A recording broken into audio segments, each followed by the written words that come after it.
welcome to the Building People Show. My name is AJ Keilty, and I'm your host for today's episode. Today, we are speaking with Britt Smith, founder and executive chairman of Homestead Land Holdings. Britt's been one of my mentors for many years, and I want to share with you the amazing man who's taught me so much about building a real estate empire. It just seemed really fitting that our first interview be with one of my great mentors and people that I look up to learn from, and I just to share some of the knowledge that I've learned from Mr. Smith. Some introductions first. So it's really important people know, 1940 RMC grad, which is pretty special. Yeah. That's a pretty remarkable thing. 4 years in England and France in World Yes. War II. Yes. And if I recall correctly, the military cross, was that right? Yes. For hero Well, acts on the battlefield, right? Well, I don't know what they call it. So you were over there in England and Europe for 4 years. Yes. And then you came back to Kingston. Is that right? I was quite seriously wounded in Normandy. Yes. And got back to Kingston in November '44. Mm-hmm. But I was faced with several months of convalescence, Mm-hmm. and so I had to do a staff job here in Kingston for the rest of the war. And then law school next? Well, my career as a professional soldier was pretty well destroyed by being severely wounded, low medical category. So I went to law school and followed the family business of practicing law. But many of my clients were in the construction business, and I saw that they were making money left over, hand over fist or left over right, because of the post-war need for housing. Building. So I tried to get on their wagon, and I bought a lot for $1,000 and built an 8-unit building up on corner Westdale and Park, which is still standing, Still there. to my surprise. But I built that on the cheap. It's a frame construction and stucco on lath over 10 test building materials. And in those days, the building code was much slacker than it is now. So I was able to rent those for very, very low rents. And every morning I would go to my construction site and have a talk with Ray Keeler, who was the construction guy that I dealt with. Then I'd be in my office by 9:30. If I hadn't gone duck hunting at Wolf Island instead. And I always found there was a bit of a niche here or there. And just like you've found a niche in the student housing business. And you find the right sites and you design the right buildings. I try to do the same thing, and we work in parallel, I think. Well, it's interesting to bring that up. Like, we very purposely decided to try and find a area that was hard to fill. You know, it's Yes. off the radar. A niche, yeah. Niche, because there's it's find a need, fill a need, right? That's the kind of Yes, thing. yes. But I'm just fascinated. You said once to me that this has always been your hobby business. You were a lawyer for 50 years. Exactly, yes. But I got up early, and I had very good people working for me. Very good construction firm, the Keeler firm. Yeah. And I would spend maybe half an hour saying yes to this, no to that, and why don't we do this a little differently? It just seemed that everything clicked. I got the mortgage money, I got the bank loan. In those days, a young war veteran who looked pathetic, hobbling along with a cane, could borrow money from people he fought with in France, and there was never a shortage of money. I always went right up the hill. I was always running with the water lapping at my nostrils. So whatever credit I could muster, I would use. You know, a lot of the people that watch this show are new or thinking about a real estate career. Future developers, people that might get in. And so often the questions that I get in my visits with people who come to my office and ask me, how did you start? they always say, well, where did you get the money? And Yes. for me, it's always, if the site's right, money just shows up. Yes. But well, let's. It's your having the ante to get in the game. Exactly. And so, when you started out, like your very first building, Yes. you talked about a bank loan. Yes. You talked about loan from friends and families. Is that how the rest of it came? I should say that I did have some cash. Yes. I've been in hospital for about 6 months, so I had over $2,000 in the bank, and that I bought 2 lots for $1,000 each, and put up 2 8-unit buildings. And CMHC in those days would allow me to use. I drew the plans with my own RMC drafting board and RMC drafting tools, and the fact that I was an RMC grad, CMHC accepted it as equivalent to an engineer, which was really stretching. That's fantastic. And so once I got those first 2 buildings up, then I had a fairly good equity because they immediately became worth considerably more than the cost. So with that equity, I was able to establish a bank line of credit. And every time I build a building, before long it would be worth 10, 15, 20% more than the cost. And that would allow me to roll the mortgage over after 5 years for increased mortgage. And I keep doing that. This morning I was signing some documents for a mortgage where I'm going to pick up a huge amount of additional money. And that mortgage has only been in place for 5 years. Isn't that fantastic? But this is a Toronto property, and in Toronto real estate prices have just been going through the roof. So with the rents going up, the value of the property, so the equity, growth in equity, I make more money through growth and equity than I do in actual operations. And you do too, I'm sure. We absolutely do. Yeah. I was just having a conversation with one of our new team members just this past week. Yes. And we were talking about exactly that concept. And Yeah. it's so unknown, I find. It's Yeah, just, yeah. Is that See, why are we telling other people? Everybody, exactly, but it's what you can do. Burn that film. Yeah. Growth and equity really is where the opportunity Exactly, is. And the operations is a facilitator of that, but the core is growth and equity. Yes. So even inflation, AJ, if inflation is running at 2% a year, well, for every $100,000, you're picking up another $2,000 in value for no effort whatsoever. And you multiply that by many millions, and you're rich. It starts that up. Yeah.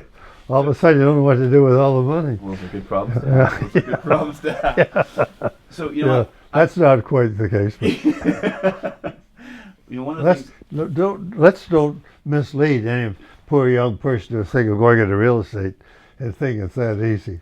Well, something that you've always talked about with me is the idea that it's a long game, and it is all about the long-term gain, not the short-term. Exactly. Yes. And so I just saw this. You have to look 10 years ahead. 10 years ahead, you have to plan in 10-year increments. And write out some ups. Ups, exactly. Yeah. So, how do you go about transferring that spirit and that knowledge to your people and teaching them that mentality? Well, I don't really know. I think keeping a lot of talking and keeping in touch with them and having lunch with key people on a regular basis and trying to talk about matters in an informal way. The other thing is that I apply military principles to a lot of decision making. Reconnaissance is an important thing. Probe before you attack and find the soft spots, and then muster your forces, concentration of force, and attack where the least resistance is. And the same is true. Probe for niches in the real estate business and look for opportunities, as you do. You're looking for land and places to build student residences. Well, it's interesting to hear the idea of the mustering forces in a critical mass. First of all, I love the idea that your military training has transferred so well into a real estate. Well, I made no secret of that, AJ. There are certain basic principles of war which started with Julius Caesar, I think, and exploited by Napoleon, and unfortunately, not all of the Allied generals had it in my war. There was a terrible waste of life through pure ignorance. But an approach to business has to be done on a scientific basis, really. And they teach all this stuff at business courses in our universities. So a casual conversation like you and I are having, it just scratches the surface. It certainly does. They have to go to a MBA course or at least a BCom or Bachelor of Administration, and never give up. If you don't make it the first time, try again. Yeah. No, it's interesting. One of the neat things about your organization from the outside looking in is you're a private family corporation. Yes. Versus most of the real estate. They're all public. Can you talk about some of the advantages that you benefit from having that structure? As a lawyer, I have a horror of bureaucracy. And once you get into a public company, then it's a paper war. You have to fill out so many forms, you're subject to so many regulations, and you're answering to a couple of thousand shareholders or unit holders who expect you to give them your personal attention. Whereas if you own the whole damn thing or have it within your immediate family, then I just snap my fingers and they all jump. Or they have up till now. They do it my way. And I have a tame board of directors. Don't publish that part of it, but I have a very reasonable board of directors, the majority of whom are family members. And the other outside directors are carefully selected for their special knowledge in either family businesses or in money lending or in real estate. So our board of directors is never controversial.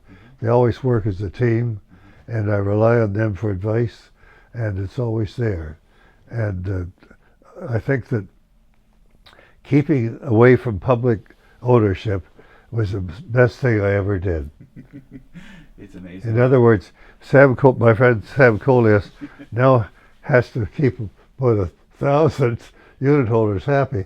All I have to do is, it used to be just keep my wife happy, but unfortunately my wife died 5 years ago, so my children are still fairly meek. Although they're starting to get a little nervy, I noticed lately. Oh well. So I read once that you said that looking back on the career, you wish you'd been bolder and taken more gambles.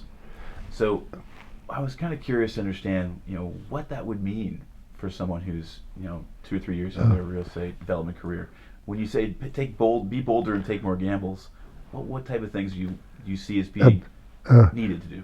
Well, this is leaping into a city that has a 20% vacancy situation, and gamble that you can, by better management that is existing there, that you can fill those or at least reduce the vacancy and that most of the gambles have been in that thing. So new town altogether. When I went into Ottawa and started buying buildings left, right, and center with all the money I could scratch up, vacancies were running 16%, I think, as I mentioned earlier. And in Toronto, when I bought my first couple of thousand units there, I was paying, I think, about $42,000 a door. For units that are now worth $300,000 a door. But they were riddled with vacancies, and the management was failing. The owners had ventured out on other things, getting into seniors' homes or building motels, and no one wanted to stay in a motel then. So you have to gamble on your own ability to overcome the obstacles. So very focused too. I mean, you stick mostly to the lanes of multi-residential housing. Oh yes. You stick to the day. Yeah. My company. Good. Thank you for bringing that. My company motto has always been stick to the knitting, and I read one of those business books about 50 years ago, and that was hammered that concentrate on what you do best and don't deviate. Don't be tempted. And some of my friends said, why don't we get into the seniors housing business and start building some old people's homes? I said, that's not part of the bloody knitting. The knitting is single family residential. Is multifamily residential. And that has worked out. We may have missed the boat on other things, but you can't play at all the leagues. You have to decide when you were going to be in. And you become true experts, the most expert. Exactly, specialized. Super specialized. Yes, and sticking to the knitting has proved to be very, very useful and successful motto. You know, one of the last question is, I mean, you said to me years ago, you know, just get your fingers into it, whatever piece of real estate you can get, and then live a long time. So you living a long time is hard to do. It's hard to do. So what do you eat? Like, what is it that you're eating? What's your routine? How are you doing this? Well, I was at a party one time with my friend Graham Thompson, who was very big in real estate here. Your dad knew well, and he was 100 that year. And I said, "What's the secret of your longevity, Graham?" And he said, "I eat half a banana every day." And I said, half a banana every day. And since then, I've been eating half a banana every day without fail. Sometimes when I get home late from a big party, I have to go and eat my half banana in the dark. But you got to do it. Keep the routine going. They say it's the potassium, but I'm not sure about that. Mr. Smith, thank you so much. Thank you. I'm very flattered to be asked to do this. And I hope I haven't betrayed any secrets where my staff goes, "What? You told them that we do that?" They'll never believe you. That's awesome. Okay, guys. Thank you. And that was the Building People Show. Thanks so much for checking us out. Click subscribe if you want more videos like this.